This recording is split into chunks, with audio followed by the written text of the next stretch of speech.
Welcome to the Liberated Leader podcast. I'm your hostess, B. Chan. Together, we'll connect with leaders in the psychedelic space and explore the creations they birthed into this world, all in hopes to bring the psychedelic renaissance into the 21st century and spread the message of inner healing. Because when we heal ourselves, we heal the world. So, let's get liberated.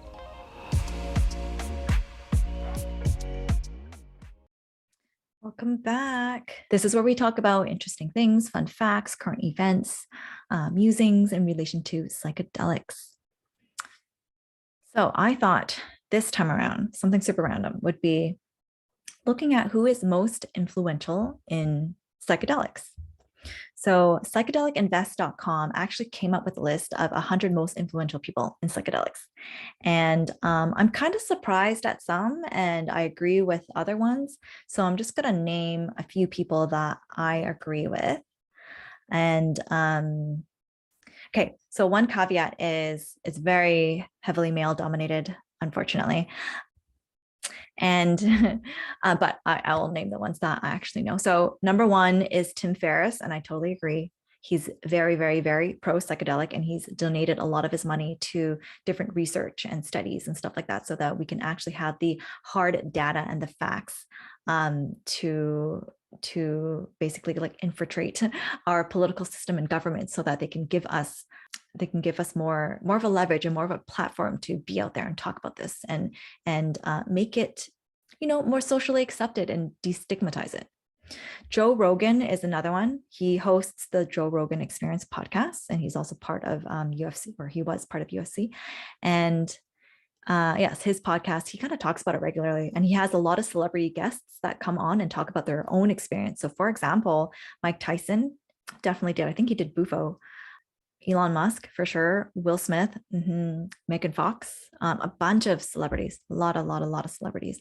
Ali Wong, the comedian, which, by the way, she just has her new show on her third Netflix special, which is really funny. She also talks about it in there as well. Rick Doblin of MAPS, the Multidisciplinary Association of Psychedelic Studies, is definitely influential. We also have a branch here of Canada. We have MAPS Canada, and the headquarter is here in Vancouver. So that's definitely another one. Fourth is Michael Pollan. He is the American author and journalist. He wasn't talking about psychedelics before, but his last, 3 books or so, has largely been about psychedelics, and him going through, like, as a, I don't know if you would call him an investigative journalist, but like he went through the experiences himself, and he wrote from his own personal experimentation. I think that lends a lot of credibility to him.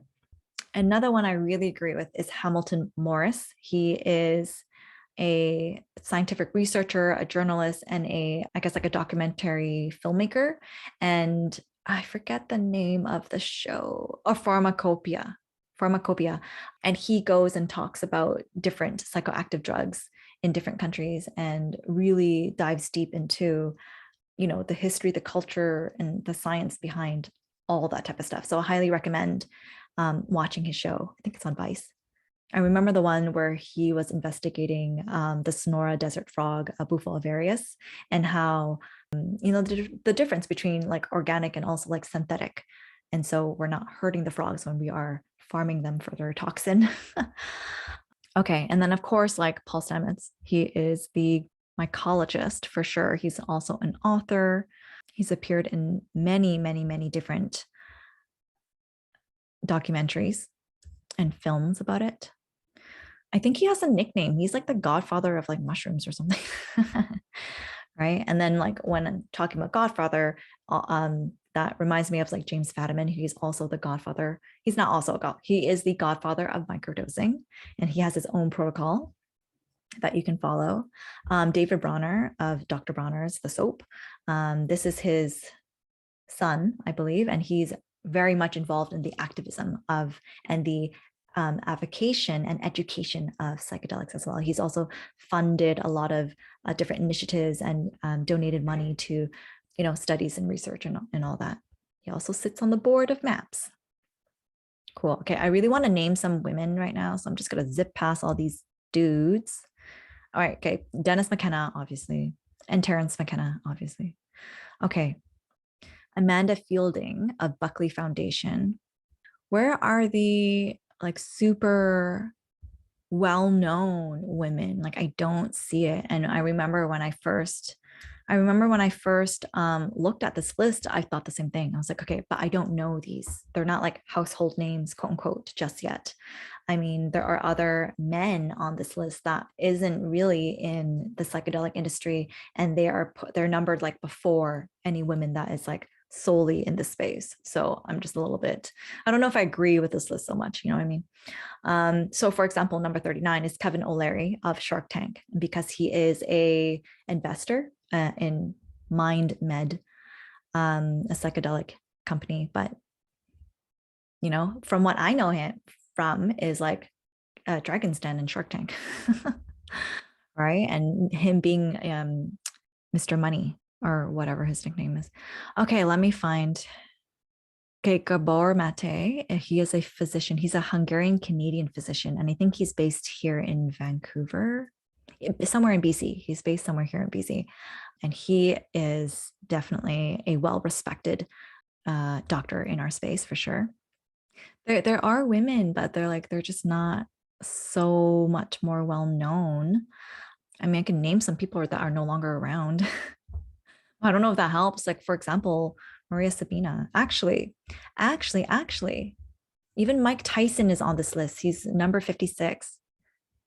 Gosh, and Audrey Marcus. Well, okay, fine. Aubrey Marcus, he is a huge advocate for plant medicine. Even like a rapper, or no, Bernie is his name. He's Cookies and Caps. I don't know what that is. He's an American rapper and entrepreneur. Okay, this list is just making me sad. So okay, so from psychedelicinvest.com, obviously they're coming at it from an investor's point of view, and maybe that's why there's a lot more like white men on the list. So knowing that that's the case in this industry, and especially since, you know, I did mention on last episode's segment that This Changes Everything, the documentary on females in Hollywood, or female actors and filmmakers in Hollywood, is you know, having a way smaller cut of the pie, really parallels women in the psychedelic industry as it is in this current day and age. I definitely don't believe that will continue to be the case. I hope it won't be, but right now it is. I actually ended up writing an article for Women on Psychedelics called How Women in Psychedelics Can Amplify Our Collective Voice. And so I actually went down and listed out all these women who are psychedelic pioneers that maybe not a lot of people know or have heard of. Most of them are in the past, meaning like they're probably not alive right now because, you know, it's happened so long ago. However, I think it gives us really good, it gives us a spotlight and a flashlight to shine on women's, you know, involvement in this industry, and like actually how much more involved we are than what society or the public thinks. So I'm just going to name off a few here and there, and I'm going to direct you to go and read this article, because then, you know, you can educate yourself and learn something different today. So Maria Sabina, obviously, she is the first Mexican woman who introduced magic mushrooms to a Westerner, and that opened the floodgates to psychedelic research and put psilocybin on the map, right? There is Valentina Watson. She is a pediatrician, a scientist, a mycology enthusiast, you know, all that type of stuff. She's actually the wife of the husband, Gordon Watson, who is the first Westerner that Maria Sabina introduced mushrooms to. So they both actually wrote articles on their own experiences, and she's super, super well decorated and, you know, respected in the space as well. But her husband's article just totally overshadowed hers. Like they both put it out around the same time. And I was able to find a picture of that article and I linked it in there. So please go and have a look. Kat Harrison. She is a published author, a scholar, an ethnobotany teacher, and a nonprofit leader. She co-founded Botanical Dimensions in like 1985 with her husband, Terrence McKenna. And yeah, she's definitely somebody to learn from. There's a bunch of different ones as well, but most notable Anne Shulgin and her late husband Saje, who is the godfather of psychedelics and who discovered MDMA.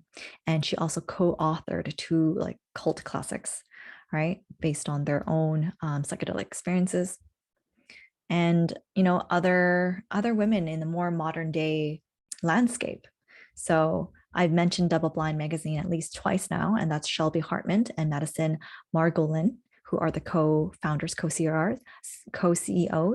There's Amanda Fielding of Beckley Foundation. There's also Bia Labate of Ashakurna. And there's a lot more whose names we haven't heard of or should be a lot more talked about, but aren't. And that's something that we definitely want to be changing. And that's the end of our segment. Again, this is a experimentation that we're doing for this one season. Let me know if you like these segments. Yes or no, leave us a comment on YouTube, message me on Instagram, give me your 2 cents. I'm all ears, and let's get on with the episode. And that wraps up this week's Random Reflection. The Liberated Leader podcast is brought to you by Akita, a kick in the ass agency.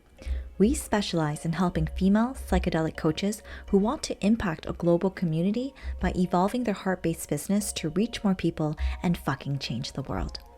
We are the first growth consultancy that provides website, branding, and evergreen funnel solutions at the intersection of marketing, technology, and design. As a complimentary gift to our listeners who are interested in the healing potential of psychedelics, we personally curate an ever-growing list of psychedelic coaches, guides, therapists, and clinics in North America that meet our standards of operation for you to have a safe, guided, intentional journey with. Just click on the link in the show notes and enter your email to get access.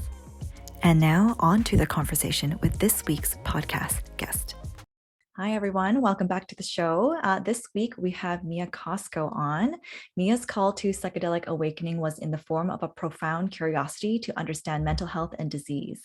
After she co-created her university's first Psychedelic Society, she graduated with a degree in psychology. And after working in venture capital for a number of years, she felt her own stress levels mounting, reaching the abyss of burnout. Mia found solace in marketing for clients and gradually found her place branding the wellness world, including clients like Saje, Natural Wellness, and True You Yoga. Mia found her place within Psychedelic Salons in 2019, where she helped its first ever event raise almost $10,000. She has since spoken at Microdoses' annual psychedelic conference and volunteered in harm reduction for the Zendo project at Burning Man in 2019.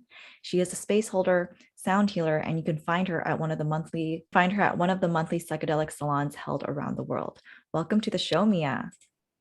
Thanks, B. What a lovely introduction. Yes, of course. Well, with that, why don't we just jump right into it? Why don't you tell us a little bit more about your story and how you came to find psychedelics and then how it brought you to what you're doing now? Yeah, for sure. It's a bit of a long story, but it's like kind of like a classic heroine's journey. I would say that, like, honestly, for much of my upbringing, I was very turned off to the idea of state alteration, consciousness alteration, and I simply grouped psychedelics in with narcotics and other like addictive substances. Super normal. Yeah, right. Like, I feel like people usually are unfortunately brought up in that way of thinking in the Western world, but with the amount of conscious parenting and just like cool parents I know nowadays, I think that's going to change, and I'm pretty grateful for that. But essentially, I was always really curious about mental health, because from like an early age, I was, why do people feel so low? Why do people feel like so happy? Why are we not talking about this? And in the 90s, it was like the final decade before you could really talk as openly as we do now about mental health. But I was very curious because my mom suffered with a lot of postpartum depression. And basically, as like a child, you're like so curious, like, what is going on and why aren't people talking about this? Like, I'd like to know. And so when I got to university eventually, I just sort of became so curious while studying psychology that I was recommended to try psychedelics by a very dear friend of mine. And essentially, I tried it. I asked around, I tried it, and we tried it together. And from that very point, I knew these were profound healing medicines. These were able to catapult you into like another perspective, which is like, wow, when you're used to one perspective your whole life, university, house, car, marriage, kids, et cetera, like just used to that narrative your entire life. And you suddenly have like a change of perspective, like, maybe that's not the only thing I'm meant to do in this life. You humbled by just the sheer beauty of the universe. And if I were to put it into words, that's kind of what I experienced. And my life changed without me even really knowing. Like I was like, I don't know what's going on, but things are different now. I'm different. The world is the same, but I'm different. Yeah. Which psychedelic were you trying? Or did you try for your first time? I tried psilocybin, and I'm pretty sure for those of you who are mycophiles, I think they were golden teachers, which have been my favorite for a long time because they're just so gentle, gentler than others. Yeah. Wow, amazing. And then since your first psychedelic experience at that time, is that when you founded the UBC Psychedelic Society? Yeah. So I was in this wonderful course at university called Altered States of Consciousness. And yes, it was actually offered by UBC only once. So only one semester in the history of UBC has offered this. And it's because if you are like a graduate student in a master's program, you can actually like host your own class or something for a semester if you want. And so my friend, Jensen, I think, she hosted this class and she was like, you've got to sign up. And I was like, okay, so I did. And a friend of mine also did, but the spots were so limited to like 10 people and like everyone wanted to join this class that I was thankfully early enough to be able to get in. And I was sitting amongst people that were like, people that are like still my friends today. That was literally 7 years ago. And they're still my friends today because we just had the most interesting conversations. Like this was a class you could go into. We would drink kava, which is like a root vegetable, like drink from Hawaii. And we'd do a Zen meditation for an hour. And that was the class. It was very easy to ace that class if you were curious. So which is really cool. And then in that class, I met a wonderful, wonderful person. And his name is Manesh Gurn. And he is known as the psychedelic scientist, I think, on YouTube now. But I met Manesh and he was the head of the UBC Meditation Club at the time. And I was told by a dear friend of mine who was very fired up about my energy and enthusiasm. And he said, you should start the UBC Psychedelic Society. And I was like, I don't think that's even allowed. And but you should do it. And I'm like, okay, well, I need to do it with somebody who knows how to start a club. So I met Manesh and I think like Manesh immediately was talking about psychedelics with me, mushrooms specifically. And I was like, I know you're leading the UBC Meditation Club, but do you want to lead the UBC Psychedelic Society with me too? He was, oh yeah, totally. and Manesh is great because first of all, masculine and feminine leadership is awesome. Second of all, we literally were very complementary. I was a very fiery, excited, passionate, enthusiastic university student. And in many ways, I still am. And Manesh is a very cool, gentle, grounded meditator. And so when we met, we both were meditating and stuff, but our natural energies weaved a beautiful tapestry that I think others enrolled into the UBC Psychedelic Society at an early time were very enrolled by. They appreciated this leadership that was both fiery yet cool. And I think it provided the yin yang for people to feel like, yeah, okay, let's do this thing. Yeah, that sounds great. I was just going to say, Mia, you're still like that. What kind of stuff did your society do? Like what kind of events, what would you gather for? And like, what would you guys do together? Yeah, so our vision was to basically discuss research. And of course, the UBC had doubts about our true intentions. They thought that we were just wanting some sort of legitimate excuse to microdose on campus or something. And we weren't doing that. Our clubs were very much, they were like lectures and discussions. If you showed up high, you would immediately singled out. But the cool thing about it is that if you did show up high, no one would be like, oh my God, what is this high person showing up to this event? If someone showed up high, we'd be like, okay, someone is on psychedelics. Good thing we have some counselors in training. We have some clinicians on standby. Like we have people around to hold space for this individual, if so. But for the most part, no, it's just like social things between, honestly, anyone from law students to anthropology students to psychology students like myself, who were all just so curious about psychedelics. This was in 2016 at a time when research was just starting to come out, like modern day research that we know and relish and talk about now was just starting to come out. And we were just talking about that and what the implications of that could be. And some of the cool stuff we did was invited like indigenous elders and shamans in the same room to talk with like law enforcement and lawyers. And that was really, really humbling. We also like had a dream that we would kind of have a conference. We didn't have a conference, but the UBC Psychedelic Society now at this point, it's grown a lot. And all the volunteers for the annual Spirit Plant Medicine Conference pretty much exclusively came from the UBC Psychedelic Society. So that was super cool. I actually just heard about the Spirit Plant Medicine Conference, and I'm so sad that it didn't happen for like the last few years, but I think it's happening again this year, right? It is, and it's happening online and in person, which is super cool. And that's normal though, like Burning Man hasn't happened for the past 2 years too. And you know, that's changing, thankfully. Yeah, for sure. And I think does that happen in the fall? It usually happens in the fall. Yes, like November. Okay, cool. My birthday month. Okay. I was going to say that, UBC's concern about the society, thinking that people are, just using it as an excuse to trip and stuff like that. I can relate to that with the Vancouver Women in Psychedelic group that I run, because I've been asked a handful of times, what do we do? And people just kind of assume that we come together so we can trip together.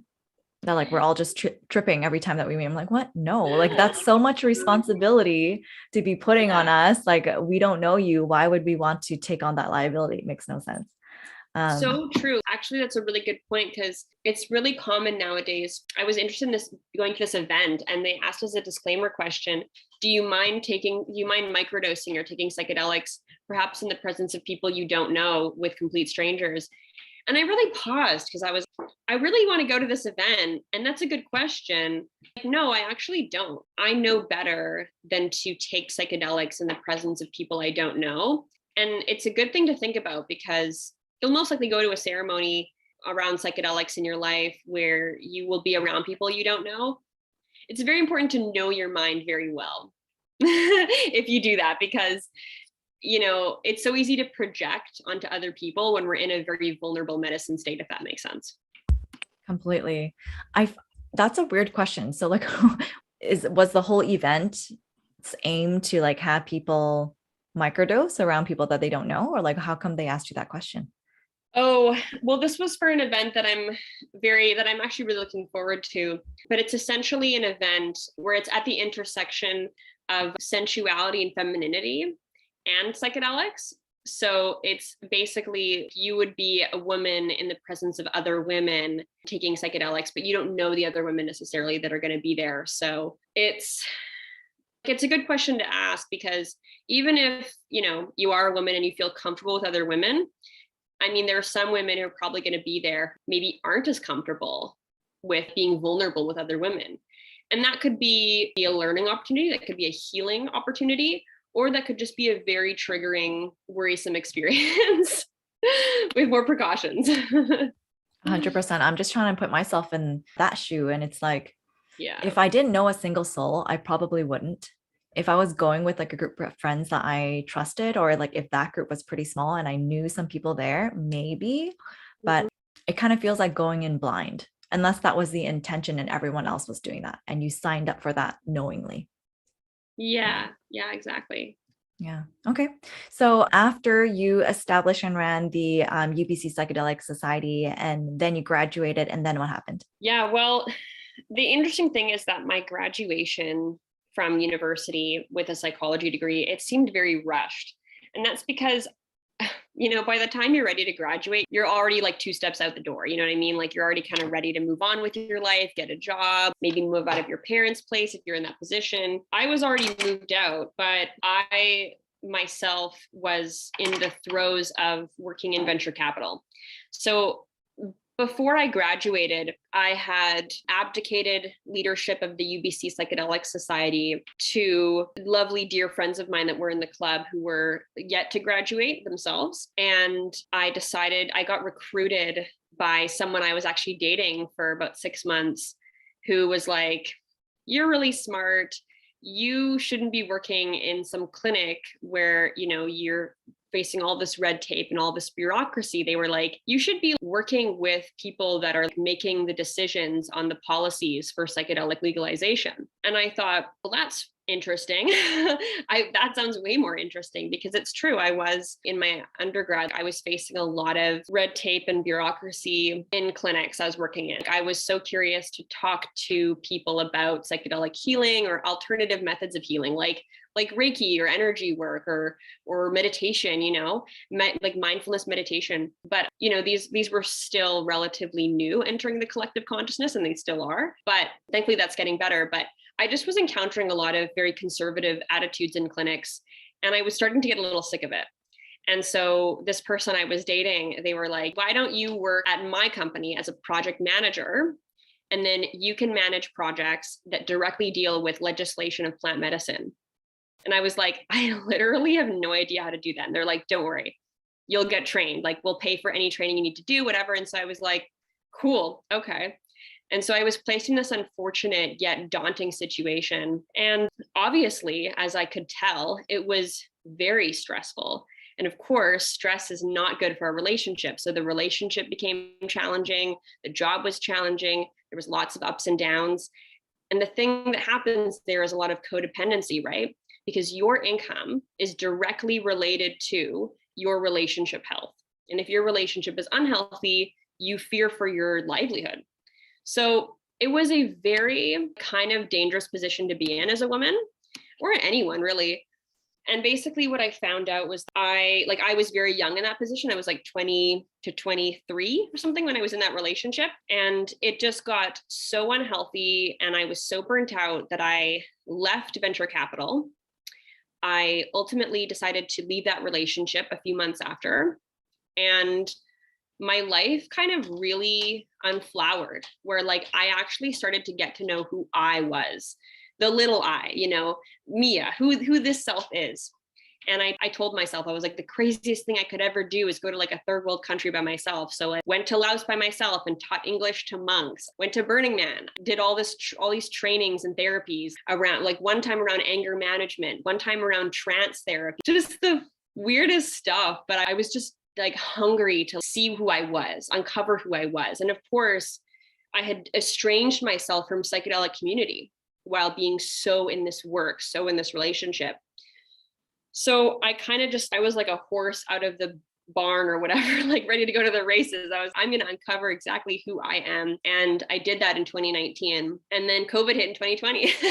That was a whole new thing, because in 2020, as soon as I felt like I had a footing in the wellness world, because by the way, when I left, I ultimately still kept doing marketing. I wasn't a project manager anymore, but I loved marketing the most. So I had a bunch of wellness clients that I wanted to do marketing for. And so I did that. And I was like, my life is dedicated to boosting the wellness world in whatever way works for me. So I did that. And then in 2020, I experienced ayahuasca for the first time.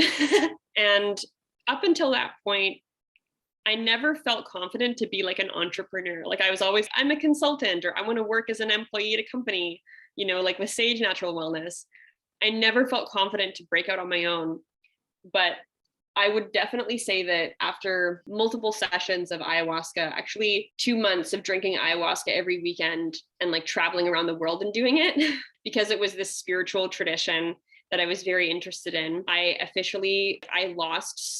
just discarded so much fear that I was like, yep, I'm going to start my own business, and it's going to be this branding agency, and I'm just going to do that. Wow. Wow. Well, I was So gonna say that, Sage is not a bad employer. They're no, typically like top here. 100 or something out of Canada, here locally in Vancouver for sure. That's super interesting. Okay, so tell us about your ayahuasca experiences. Like, I mean, traveling around the world, doing it in different places every weekend for like 2 months. Can you kind of compare and contrast how different countries or like different ceremonies, different groups do it? Yeah, exactly. So I was with one spiritual tradition the entire time, and it was a Brazilian Amazonian tradition. And so this was like very eye-opening, obviously, like not just the effect of the medicine within me, but the container with which the medicine was distributed. So for anyone who's listening, or for yourself, B, I don't know if you've ever been interested in going to the Amazon rainforest or Brazil or anything, but it's like, On my bucket list. yeah, it's that is a those are tribal societies. There are societies that, yes, like they have access to cell phones and they have fire, and it's like but it's just tribal living. They like live in huts, they construct, and it's like, but the coolest thing about it is that they don't rely on pharmacy. They go to their backyard and they have a million different plants, and they're like, oh yeah, this one is for menopause, this one is for fertility, this one is for if the baby needs to be turned around, like this one is for if the cord is around the baby's neck. And I'm like, what the fuck? Like, they're medicine people, they're shamans, they're like one step above pharmacists. They're conduit between, I don't know, omnipotent god and forest floor. Like, it's just like, what? It was bewildering. And I was humbled. I was truly humbled.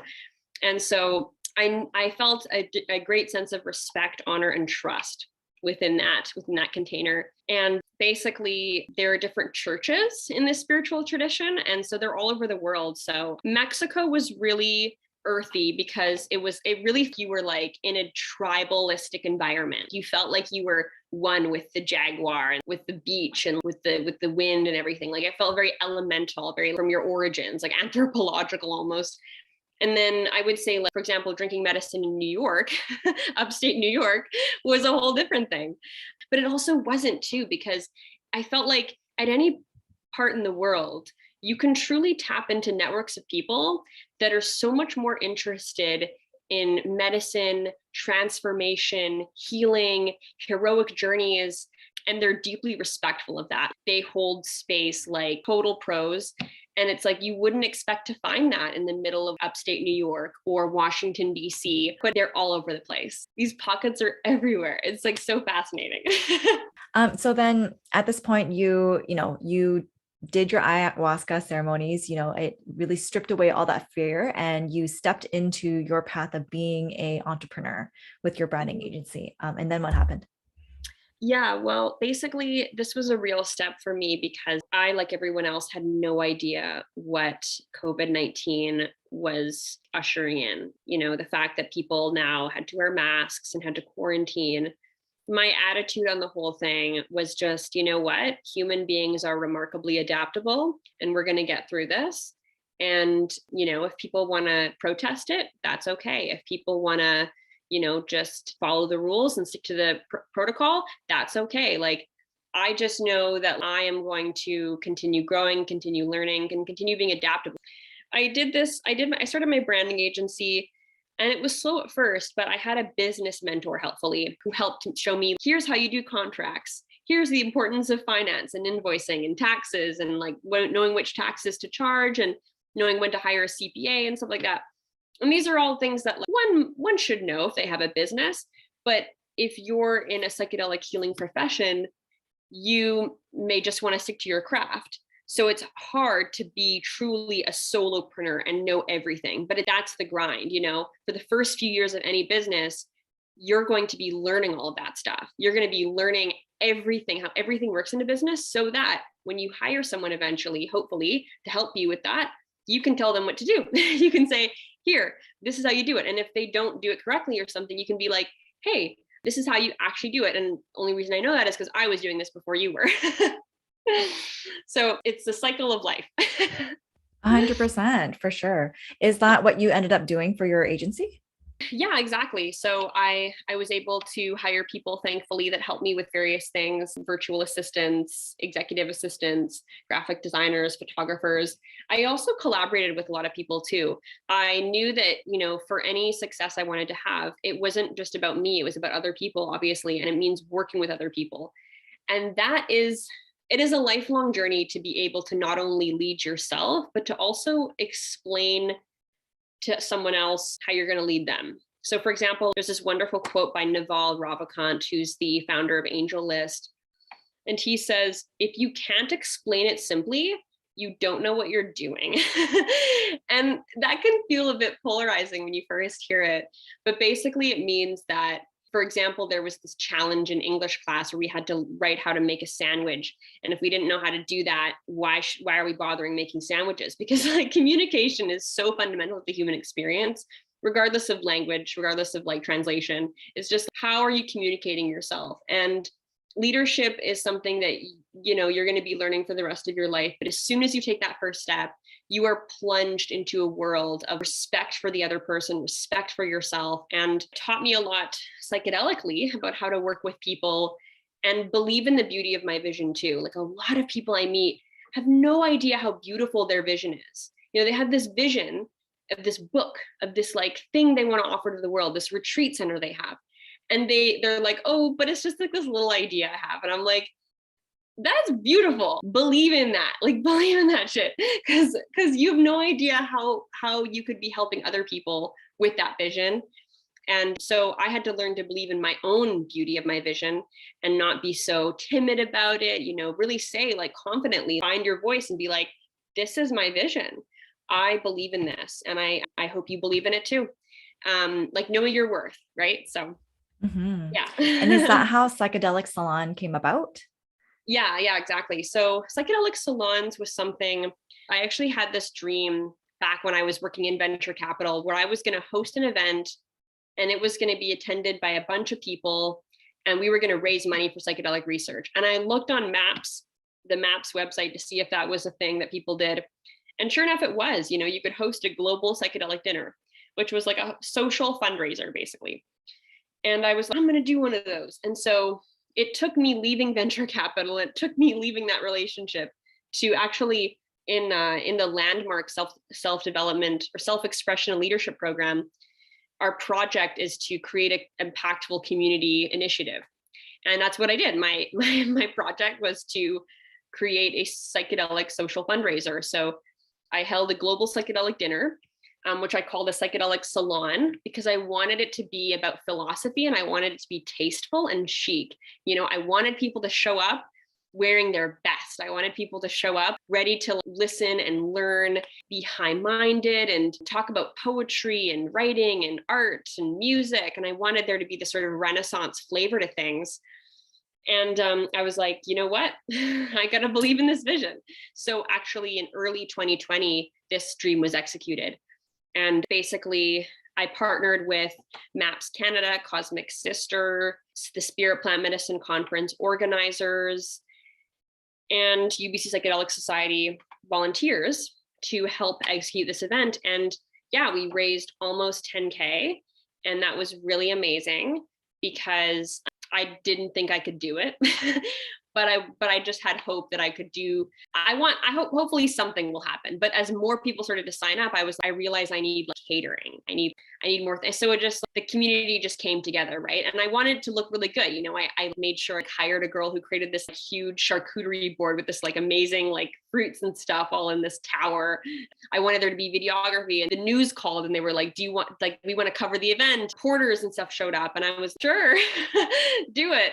I was so anxious that night too, but essentially I put that together and then people were like, well, when's the next one? And I don't know, I just wanted to do this one thing. I really didn't have a plan to do more. And then more people started asking and I was like, okay. So I started just putting people on an email list, and that email list just has a few hundred people on it. And I email people weekly with events now, but it took me a year. 2021, I didn't do, for most of 2020 and for 2021, I didn't do really anything.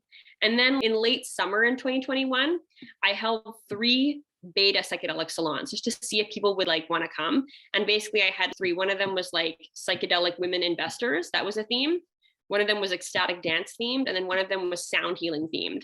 So I held these and they had great reception. Then I was like, okay, well, the proof is in the pudding. I should do this. So now I do it. That's amazing. So for the 3 beta ones that you did, how, I don't know, pared down was it compared to the first one? Yeah. So the one I did, the big one I did, that one, first of all, was public and highly ticketed. So the majority of the ticket cost, which was like 100 to 200 per person, depending on what sort of donor level you wanted to have, that was specifically for fundraising.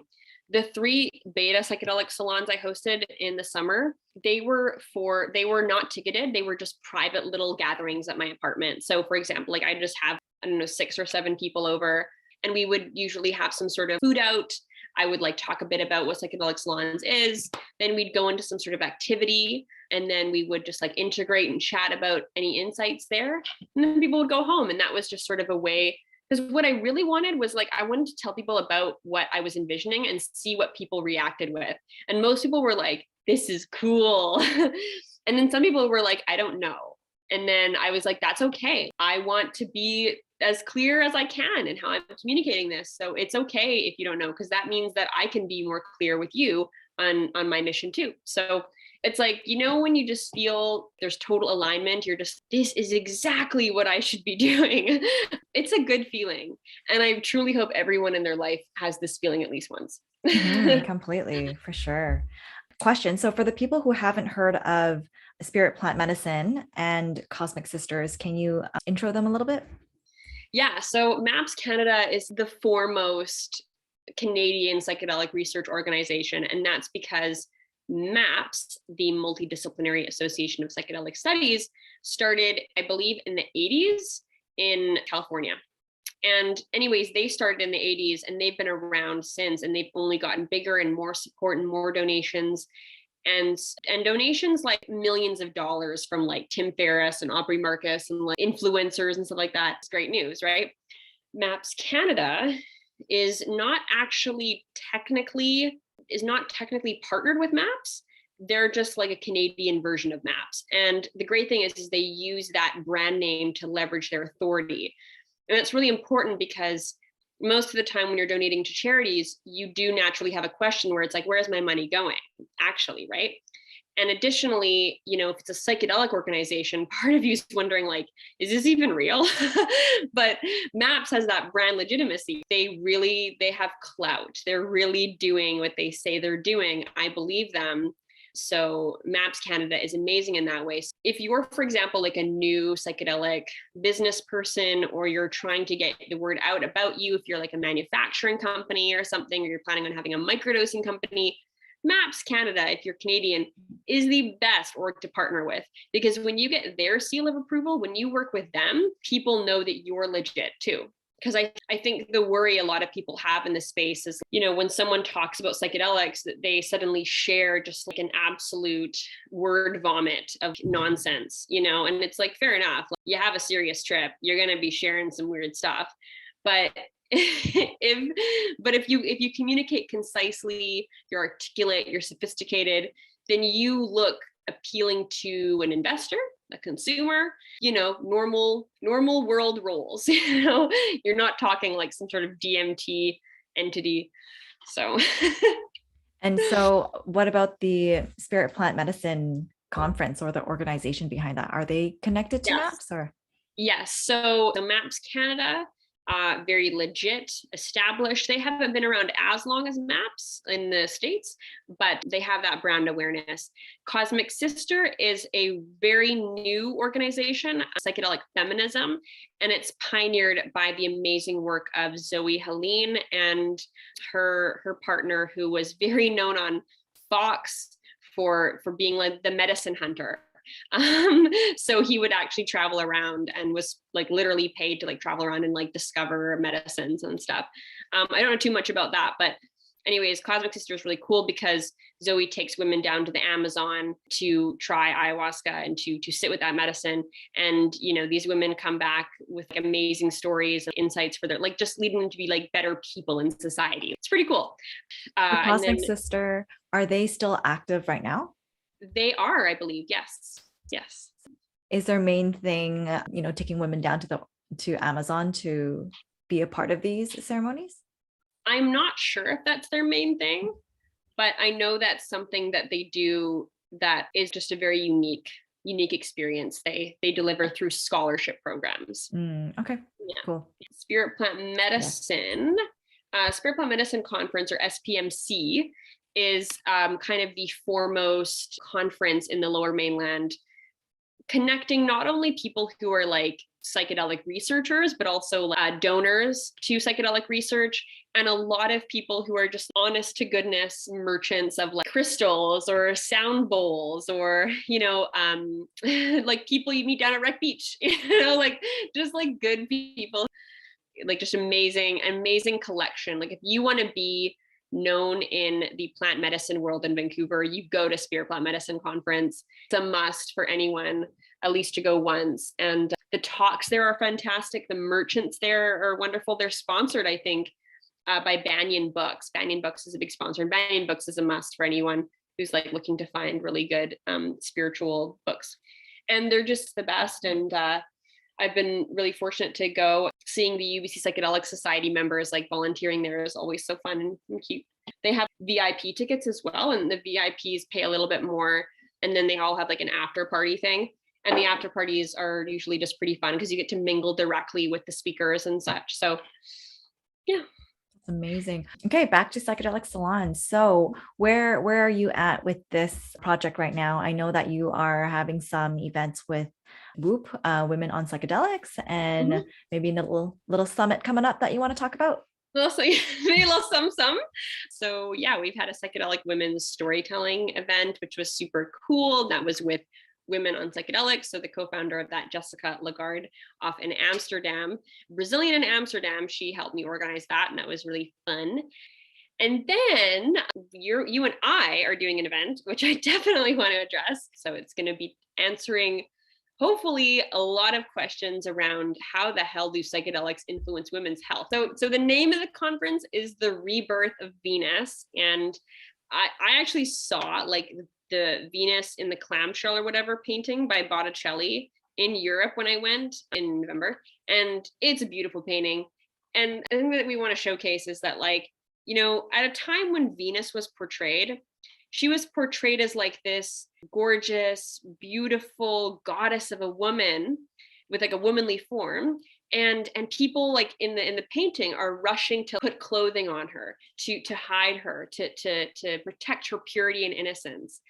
And the rebirth of Venus is very important because we are not in that age anymore where femininity is not something that most people are interested in, like necessarily hiding anymore.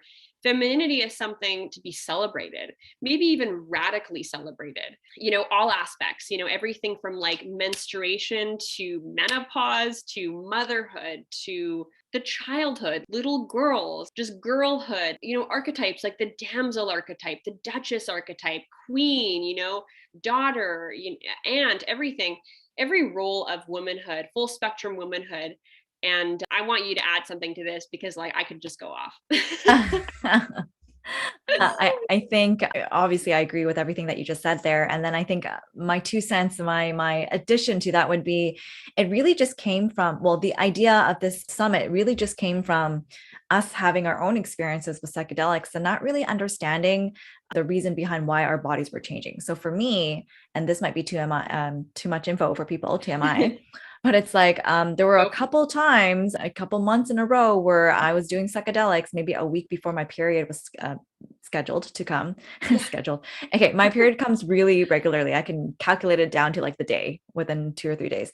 And so that's why I say scheduled to come. And it actually pushed it back a whole week. And the first time it happened, I freaked the F out because I thought I was pregnant. Yeah. Yeah. as people do when your period doesn't come, right? And Yeah. so I'm like, holy crap, like this is, just trying to find solutions and stuff like that, trying to go on Google and trying to see if there's information out there that can help me. And there aren't anything. All the studies, all the research and material and whatnot, it's either lacking or it's done, I don't know, 50 years ago, or it's not sufficient enough. And, we reach out to our networks to try and find more people who can actually tell us about this, who can speak intelligently about it. And they also agree that, all the studies on psychedelics have been done on white men. So yeah, right. we don't have enough research done about it, about how psychedelics impact women's health. And that's really where it stemmed from. And we are so excited and honored to be able to bring into the world just more information and just sharing stories and anecdotal experiences of what actually is happening so that people like me don't have to freak out. Standing O to that, yeah, there's actually science around what it means if your period does change in accordance to like stressful events and stuff. For example, if you're like stressed out, or if you envision kind of how you want a certain event in your life to go, and you're like, period, like just like, don't come now, come later. You can actually delay periods with stress and stuff. However, the science has only gotten that far. The science has only gone far to be like, yeah, your period doesn't come on time if you're stressed. There are women out there I know who have like dove into the science of their own bodies on this. They're like, if I legitimately pray for my period to like not come, it won't. It'll literally wait the exact day that I do tell it. And they're like, it happens every month, clockwork, for a few years now. And I'm like, where are the scientists for this? Like, this is some amazing self-report.